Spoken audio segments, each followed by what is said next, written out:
Salut à tous les gars, aujourd'hui on va se retrouver pour un nouvel épisode de l'After Zappimage, ça sera l'épisode numéro 14. On va commencer avec Kamil Glik, le défenseur central de l'AS Monaco qui attise la convoitise de nombreux clubs anglais, notamment Tottenham. Tottenham, ils n'ont pas très été actifs depuis le mercato.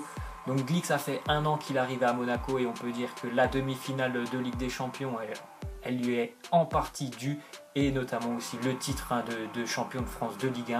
C'est un défenseur très solide, très rugueux sur l'homme, assez intéressant même, presque tu peux pas le bouger dans les duels aériens. Il aurait largement sa place du côté de Tottenham avec les deux défenseurs centraux, les deux Belges Vertonghen et Alderweireld. Moi je pense qu'il est beaucoup plus complet que ces deux défenseurs, donc on verra s'il va signer du côté de Tottenham. Ça serait quand même une très grosse perte pour Monaco. On va continuer donc avec l'AS Roma qui aimerait se voir se prêter Anthony Martial, l'attaquant ailier on va dire de Manchester United. Il a fait une saison pas très réussie du côté de Manchester sur le côté. Il a marqué que 4 buts, il a fait quelques passes décisives, mais il n'a pas été on va dire titulaire lors des grands matchs. Il a beaucoup perdu sa place par rapport à des jeunes joueurs qui émergeaient du côté de Manchester, donc ça serait pas mal de se relancer l'année prochaine du côté de la Roma, où moi je vois que sur le côté gauche, je vois que El Shaarawy, et je pense qu'il peut prendre quand même la place d'El Shaarawy. Il faut qu'il fasse attention, la Coupe du Monde c'est l'année prochaine, il faut bien qu'il réfléchisse à son choix pour être dans la liste de Didier Deschamps. Ensuite on voit une déclaration de Rummenigge, c'est un dirigeant du Bayern Munich, qui nous dit qu'en Allemagne il n'y a que Coco Chanel qui soit connu, mais l'année prochaine on espère qu'un autre Coco deviendra célèbre. Bien sûr il nous parle de Corentin Tolisso qui a signé il y a quelques semaines déjà du côté du Bayern pour 40 millions d'euros, donc moi j'espère aussi qu'il deviendra aussi célèbre que Coco Chanel, mais j'ai des gros doutes sincèrement par rapport à la capacité de Tolisso de s'intégrer au milieu de terrain du Bayern. Je pense qu'il y a des joueurs qui ont beaucoup plus de qualité que lui, notamment Thiago par exemple, et encore j'en oublie d'autres, mais je pense qu'il aura du mal quand même à s'intégrer. C'est tout le mal que je lui souhaite. Ensuite on voit que l'AS Monaco et l'Atlético Madrid seraient sur le point d'avoir un accord pour le transfert de Fabinho à hauteur de 45 millions d'euros, mais pour le moment l'Atlético, ils ne peuvent pas recruter jusqu'au mois de janvier, donc Fabinho il resterait à Monaco jusqu'au mois de janvier. Ça serait une super affaire pour l'Atlético. Je suis un grand supporter de l'Atlético. Il a largement sa place au milieu de terrain. C'est un style de jeu qui lui convient. Il faut être assez rugueux sur l'homme, c'est ce que demande l'entraîneur de l'Atlético. Et il a une vision du jeu, une qualité d'interception, de placement au milieu de terrain. C'est quand même assez incroyable. Ça serait une super affaire pour l'Atlético. Ensuite, on voit les 12 recrues du LOSC pour cet été. Donc je ne vais pas tous vous les citer.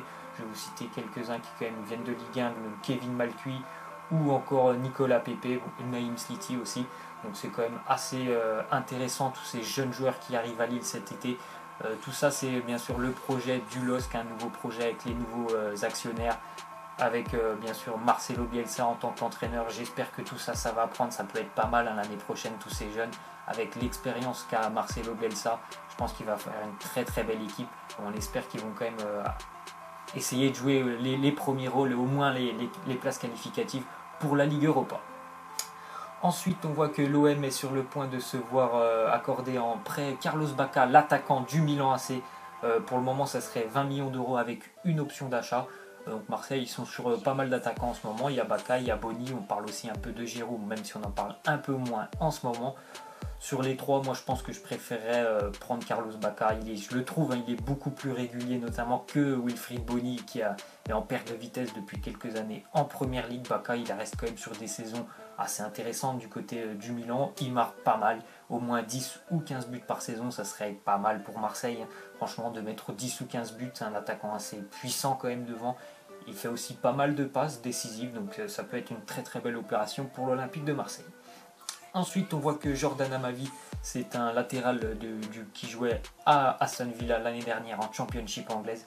Donc il était pressenti pour rejoindre le FC Séville l'année prochaine. Mais pour le moment, on n'a rien d'officiel, mais on ne sait pas pourquoi le transfert a bloqué. Donc je crois que c'est après la visite médicale, mais j'en suis pas tout à fait sûr.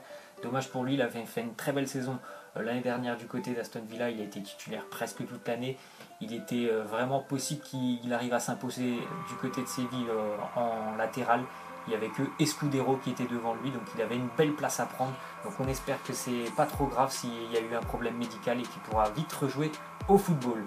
Ensuite, on voit une petite déclaration de José Mourinho sur Alexandre Lacazette. Donc, il avait de gros doutes sur les capacités de Lacazette, notamment sur le plan de l'endurance, de l'impact physique et son implication, on va dire, dans les grands matchs. Alexandre Lacazette, c'est vrai qu'il y a beaucoup de monde qui disent Alexandre Lacazette, il marque surtout sur penalty. Il est un peu moins présent lors des grands matchs et on ne le voit pas trop sur le plan d'attaque lyonnaise. On le voit pas trop, mais bon, il arrive quand même à marquer 25 buts par saison. Après, moi, je suis José Mourinho, il y a Lukaku ou Lacazette. Et moi, je prends aussi Lukaku, mais j'espère qu'il va quand même faire du mal l'année prochaine à la Manchester, Alexandre Lacazette, pour faire mentir José Mourinho. Ensuite, encore avec l'Olympique Lyonnais, une déclaration de Jean-Michel Aulas qui nous dit « On a largement les moyens de faire venir un très grand attaquant, mais pour le moment, on donne la priorité à ceux qui sont venus et aux jeunes. » Donc il y a Mariano, l'attaquant du Real Madrid, qui est arrivé il n'y a pas très longtemps. Il y a des jeunes joueurs qui sortent du centre de formation à Lyon. C'est un centre de formation qui est très très reconnu en France. Et il y a toujours des jeunes pépites qui arrivent et qui sortent et qui arrivent à s'intégrer dans l'effectif premier de Lyon. Donc c'est vraiment tout à leur honneur à l'Olympique Lyonnais de faire de la place aux jeunes au sein de l'effectif professionnel. On espère que l'année prochaine ils vont faire une très belle saison parce qu'ils ont quand même bien marché cette année. Pour le moment, le mercato, c'est un assez bon mercato pour l'Olympique Lyonnais. Ensuite, on voit que le FC Séville, donc qui n'a pas pu recruter Jordan Amavi, il se pencherait sur un international français. Enfin, il n'est pas souvent sélectionné quand même, mais c'est donc Sébastien Corchia, le latéral lillois, qui a fait toute la saison à Lille. Il a joué, je crois, les 38 matchs de Ligue 1. C'est un joueur assez intéressant. Bon, il a quand même quelques problèmes, on va dire, notamment sur les... Il est un peu pas très physique, quoi, le Sébastien Corchia, c'est ça son seul problème. Mais ça serait une belle perte pour Lille. Je pense que Marcelo Bielsa il doit compter dessus. Donc on verra bien s'il va signer du côté de Séville ou pas. Ensuite, on voit que Olivier Giroud il restera à Arsenal tant que les dossiers Alexis Sanchez et Thomas Lemar ne seront pas réglés. Donc comme vous savez, il est pisté notamment par Marseille. Il y a aussi West Ham qui est dessus, mais pour le moment, il n'y a rien qui bougera du côté d'Arsenal parce qu'il y a trop de dossiers à côté. Il y a Thomas Lemar et Arsenal, ils ont déjà transmis 2 offres, je crois, à Monaco qui ont été repoussées. Il y a Manchester City qui est très proche aussi d'un accord avec Alexis Sanchez, mais le problème c'est qu'Arsenal, ils bloquent le transfert de Sanchez, ils ne veulent pas renforcer un concurrent direct. Donc pour le moment, Giroud, il va rester à Arsenal. C'est pas mal pour lui, il va pas changer de club, donc pour la Coupe du Monde, il n'y aura pas d'adaptation à aller dans un nouveau club. Après, bon, c'est vrai qu'on aimerait bien le voir aussi, si c'est possible, en Ligue 1, mais bon, on verra comment ça se termine. Ensuite, on voit que Leicester City serait sur le point de recruter un attaquant de Manchester City. Il joue très rarement à Manchester City, c'est Iea Nacho. Il a été titulaire, je crois, 5 fois cette saison avec Manchester City. Mais il a quand même marqué 4 buts sur ses 5 titularisations. Bon, bien sûr, après, il a été remplaçant. Il a aussi fait 6 passes décisives. C'est quand même assez intéressant pour un joueur qui joue très très peu du côté de City. Il est très très jeune, donc ça peut être une très très belle opération du côté de Leicester. Je pense qu'il pourrait venir remplacer un Ahmed Musa qui a fait une saison vraiment pas terrible. Ensuite, on va continuer avec un transfert officiel. C'est l'arrivée, encore une fois, du côté de Séville, de Luis Muriel. Il évoluait à la Sampdoria l'année dernière.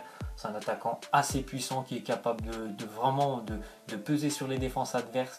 C'est quelqu'un, il a la grinta, il court partout sur le terrain.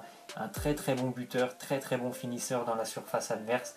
Et en plus de ça, il est aussi capable de faire pas mal de passes décisives. Donc très très bonne recrue du côté de Séville. Ils aiment bien, je crois, les Colombiens Séville. Après Carlos Bacca il y a quelques années. Ils recrutent donc Luis Muriel. Ensuite, on voit encore une info transfert. Donc c'est Christian Benteke. Lui aussi attaquant de Crystal Palace qui serait en contact avec Everton. Donc pour remplacer bien sûr... Romelu Lukaku parti du côté de Manchester, donc il a fait une bonne saison lui aussi du côté de Palace avec ses 15 réalisations, aussi quelques passes décisives, un Belge qui remplace un autre Belge, ça peut être une très très belle opération pour Everton. Il est assez puissant sur le front de l'attaque, c'est 1m90 comme Lukaku, il cible un peu les mêmes styles de joueurs du côté d'Everton, assez puissant. Il pèse beaucoup sur les défenses, puis il a un très très bon jeu dos au but, donc ça peut être assez intéressant pour Everton. Ensuite les gars, on va terminer avec une rumeur, donc c'est Arsenal qui serait prêt à mettre un gros chèque pour le transfert de Juan Cuadrado. Il a fait une très bonne saison, moi je trouve, du côté de la Juventus Turin, mais lui il trouve qu'il y a quand même beaucoup trop de concurrence et il n'est pas assez souvent titulaire, Juan Cuadrado, à son goût du côté du Turin. Donc Arsenal qui serait prêt à le rapatrier en Angleterre parce qu'il avait déjà évolué il y a deux ans je crois du côté de Chelsea, ça s'était mal passé. Donc est-ce que Arsenal va le récupérer? Ça on verra bien dans les prochaines semaines. En tout cas moi je préférerais sincèrement qu'il reste à la Juventus Turin. Donc voilà les gars, c'est la fin de cet After Zap Image, j'espère que ça vous aura plu. N'hésitez pas à lâcher des likes, ça fait toujours plaisir. Moi je vous dis à la prochaine, allez ciao.